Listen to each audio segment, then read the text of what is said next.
नमस्कार, आपका स्वागत है हमारे चैनल गीता क्वेस्ट में और हम चर्चा कर रहे हैं भूतों के बारे में।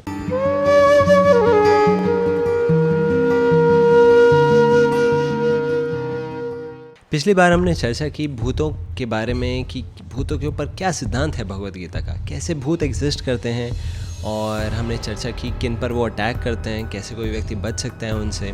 और हमने ये भी देखा कि भूतों का मतलब बस ये नहीं होता कि व्यक्ति सुपर नेचुरल चीज़ें करने लगे। कई बार हेल्थ डाउन होना, डिप्रेशन में जाना, ये भूतों के प्रभाव के भी एक लक्षण हो सकते हैं और हमने उनसे बचाव का भी देखा और थोड़ी चर्चा की हमने कि किस प्रकार से साइंटिस्ट इस टॉपिक को अप्रोच करते हैं। आज हम सोलली इस विषय पर चर्चा करेंगे कि क्या साइंटिस्ट ने कभी इस फील्ड में रिसर्च किया है। तो आपको जानकर हैरानी होगी, हाँ, और सिर्फ रिसर्च ही नहीं किया है, एक प्रॉपर बॉडी होती थी, एक प्रॉपर कैटेगरी होती थी साइंटिस्ट की जो विश्वास करते थे पैरानॉर्मल्स में, जिनको बोला जाता था स्पिरिचुअलिस्ट। तो आज के जो साइंटिस्ट है वो ज़्यादातर भौतिकवाद में विश्वास करते हैं, ज़्यादातर मतलब 30-40% साइंटिस्ट ऐसे होते हैं। लेकिन जो प्रॉपर साइंटिस्ट इन्हीं फिनोमेना, प्रॉपर साइंटिफिक अप्रोच को यूज़ करते हुए पैरानॉर्मल इवेंट्स को स्टडी करते थे और विश्वास रखते थे पैरानॉर्मल चीज़ों में, उनको बोला जाता था स्पिरिचुअलिस्ट। तो पिछली बार जब हमने गीता का सिद्धांत चर्चा किया था, उस वजह से ये कई स्तरों पर मन को एनालाइज करते थे, ऑब्जर्व करते थे। सबसे पहले ये ऑब्जर्व करते थे डेथ टाइम पर जो जिनकी मृत्यु होती थी, अगर वो किसी और को दिखे मृत्यु के समय पर, जिनको बोला जाता है अपैरिशंस। उन्होंने स्टडी किया टेलीपैथी को कि अगर कोई व्यक्ति मन के द्वारा दूसरों के मन को पढ़ पा रहा है। इन्होंने स्टडी किया एक फिनोमेना टेलीकाइनेसिस, जिसको बोलते हैं कि मन के द्वारा कोई व्यक्ति चीज़ों को मूव कर पा रहा है, तो ये मन का प्रमाण है क्योंकि ब्रेन ऐसा कुछ नहीं कर सकता। फिर इन्होंने स्टडी किया फिनोमेना मटेरियलाइजेशंस। मटेरियलाइजेशंस मतलब जहाँ पर सचमुच में कोई फॉर्म दिखे भूत की और असलियत में मतलब ये इस रूप से कुछ चीज़ प्रेजेंट नहीं थी पर दिखी किसी व्यक्ति की वजह से, जो भूतों को देख सकता है उसने बुलाया। तो ये सारे के सारे फिनोमेना इनको स्टडी किया गया था प्रॉपर साइंस की बॉडी के द्वारा। और हमें ये जानकर बड़ी अच्छा लगेगा कि जेम्स विलियम, जिनका हमने पहले भी कोट किया था, उन्होंने पहले बोला था, अब दोबारा कोट करने के लिए, कि साइंस का मतलब ही ये है कि आप थोड़ा डिटैच रहिए, अपने मन को खुला रखिए। अगर आप विश्वास रखेंगे कि भाई यही सत्य है तो आप साइंस में धोखा खा जाएंगे, वो बोलते थे। तो इसीलिए अगर आप साइंस में सचमुच में ओपन माइंडेड रहेंगे इन चीज़ों को लेकर, तभी आप साइंस को परस्यू कर पाएंगे। इसीलिए वो बोलते थे अगर आप क्लोज माइंडेड हो तो आप साइंस को एक सेक्ट की तरह बना दिए और साइंस असलियत में गुम हो चुकी है। तो ज़्यादा देर नहीं करेंगे, हम चर्चा करेंगे राइट अवे एक प्रॉपर बॉडी, एक प्रॉपर इंस्टीट्यूट, रिसर्च की एक कमेटी जिसको बनाया गया था इन्हीं चीज़ों को रिसर्च करने के लिए। ये बात है 1876 की। ब्रिटेन के फिजिसिस्ट विलियम फ्लेचर बैरेट, जो कि बाद में रॉयल सोसाइटी, जो पूरे वर्ल्ड की एक बहुत प्रेस्टिजियस सोसाइटी है साइंटिस्ट की, उन्होंने एक पेपर पढ़ा था 1876 में टेलीपैथी के ऊपर। कहाँ पर? British association for advancement of science में। और बैरेट ने बोला था उस साइंटिफिक कमीशन के बारे में कि ऐसा एक कमीशन बनाना चाहिए हमें कि ऐसी चीज़ों के बारे में रिसर्च किया जाए, जैसे टेलीपैथी, टेलीकाइनेसिस। और उस समय पर उनकी बातों को सुना था कई प्रोमिनेंट ब्रिटिश साइंटिस्ट ने।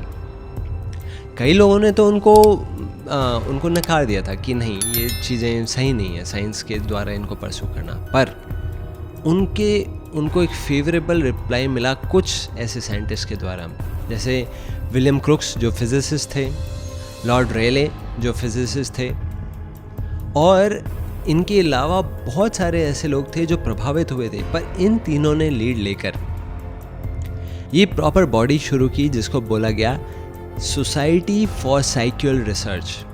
ऐसी सोसाइटी जहाँ पर रिसर्च करेंगे हम इन चीज़ों को लेकर, मन को लेकर।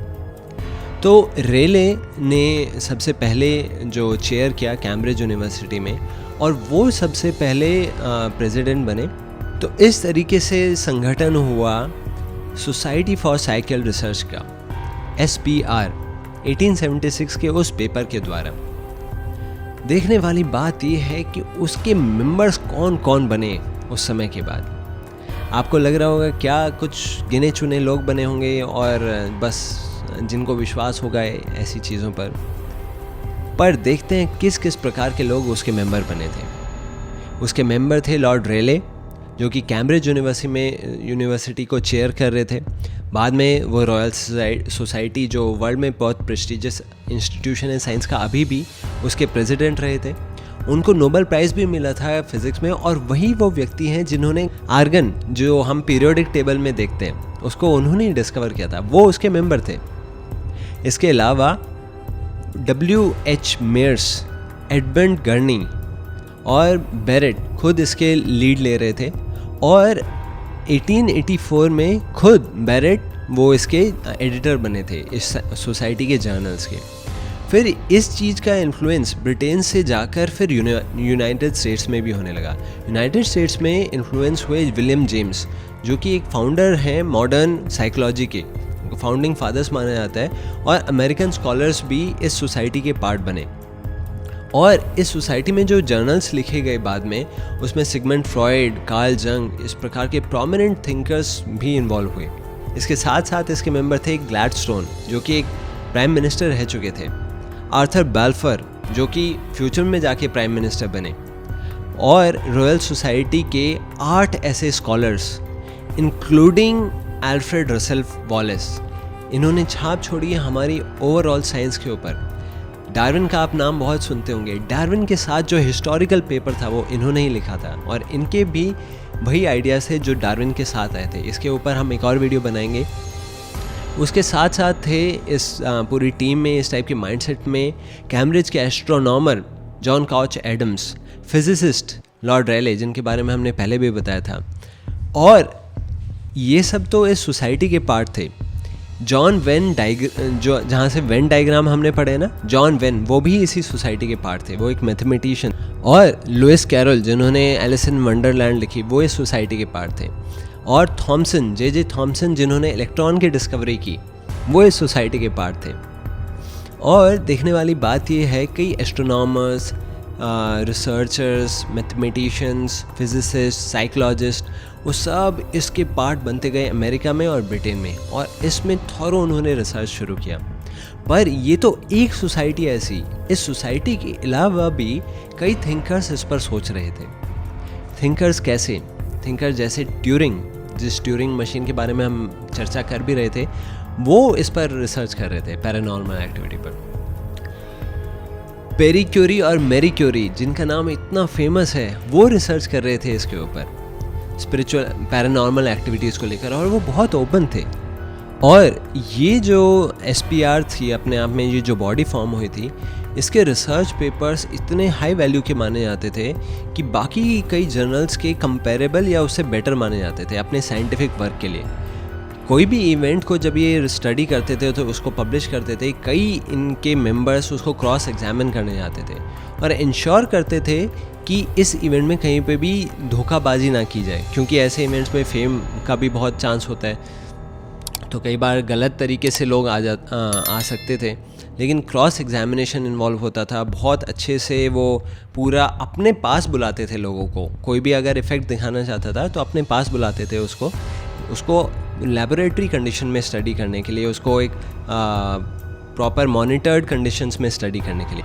तो ये हमने देखा इस इतने साइंटिस्ट के बारे में, इतने रिसर्चर्स के बारे में, जिन्होंने इस फील्ड में रिसर्च किया। हम नीचे डॉक्यूमेंट डाले हुए हैं जिसमें आप देख सकते हैं पूरे नाम, पूरे डिटेल्स इस सोसाइटी के जिसने रिसर्च शुरू किया था, इन्होंने किस किस फील्ड में क्या क्या जान पाई ये लोग, वो हम डिस्कस करेंगे अगले वीडियो में।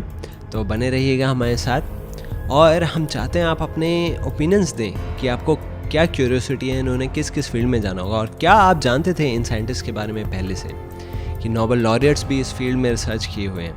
अगर जानते थे तो कमेंट करके हमें ज़रूर बताइए, नहीं जानते थे तो बताइए क्या ये जानने के बाद आपको कैसा लग रहा है। और हमें सब्सक्राइब कीजिए हमारे चैनल को और सपोर्ट कीजिए, ऐसी वीडियोस हम बनाते रहें, हम अपने गीता कोर्स को फ्री रख सकें आप सबके लिए। प्लीज़ हमें सपोर्ट कीजिए। हमारा UPI नंबर हमारे डिस्क्रिप्शन में दिया हुआ है। आप सबका बहुत बहुत धन्यवाद।